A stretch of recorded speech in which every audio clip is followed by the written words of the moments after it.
Hello and welcome to Diminishing the Jargon. My name is Jeremiah Pazana. I'm your host and owner of Liberty Crown Financial. I'm glad you're tuning in today.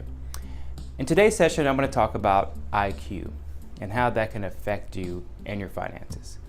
Well, a study in Georgetown University, or at Georgetown University, came up. It showed how emotions can affect your everyday decision-making abilities. And if you think about it, the conversations I had with my client is when you deal with their finances, that's typically very stressful, provide a lot of anxiety. Well, when you look at it and think, well, when I'm very emotional, do I process things correctly? Am I rational when I'm very emotional? And most times you're not. I think you could understand that. And so the study actually validates that. It validated and it said that when you're emotional, and that could be fear, anxiety, stress, anger, joy, happiness, etc. When you have an emotion, that affects your IQ. Your IQ actually drops 13%. Gosh, 13%, that's a lot.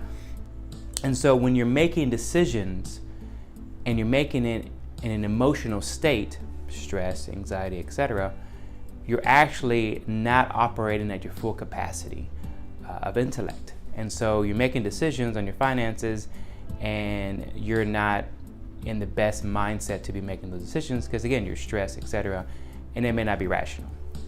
And so when I have my conversations with my clients, one of the things that I point out is when we deal with finance, it's very emotional time. So we need to be able to control that emotion the best we can.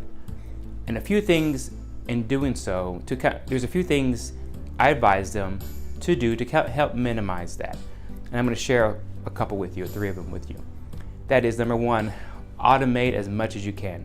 And what I mean by automate is your bills, your deposits, your investments, your savings, whatever it is, automate as much as you can. So that could be bill pay at your bank, that could be maybe your cable company and automatically debiting your account to pay that bill. Direct deposit, where it goes into your checking account instead of getting a check from your employer. 401k, again, automatically withdrawing from your checking account, your pay, and going into your retirement. So automate as much as you can, number 1. Number 2 is set reminders. That would help you remember things and not have to stress about what do I have to do, when's the next appointment, etc. So that could be, again, having lunch with friends, doctor's appointment, whatever it is, set reminders so you don't have to think about that and stress about, did I miss something? And lastly is think about things in the future tense, not necessarily always in the present. What I mean by that is when you're dealing with finances, typically there's things you're going to work toward, paying off debt, maybe taking vacation, college, etc. Write it down and set it somewhere where you can see it visually. Refrigerator, mirror in the bathroom, somewhere where it's a constant reminder, that is what I'm working toward. I'm gonna save for vacation in a year from now. I need to get to this point.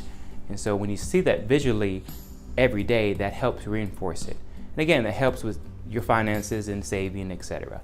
So hopefully that helps you understand how stress or emotion in general can affect your IQ. And so we'd love to hear from you. If you have a chance, please go to libertycrownfinancial.com, libertycrownfinancial.com. That is our website. Look us up at Liberty Crown Financial on YouTube as well as on Facebook. And the YouTube channel is Diminishing the Jargon. Until next time, I appreciate it. Thank you.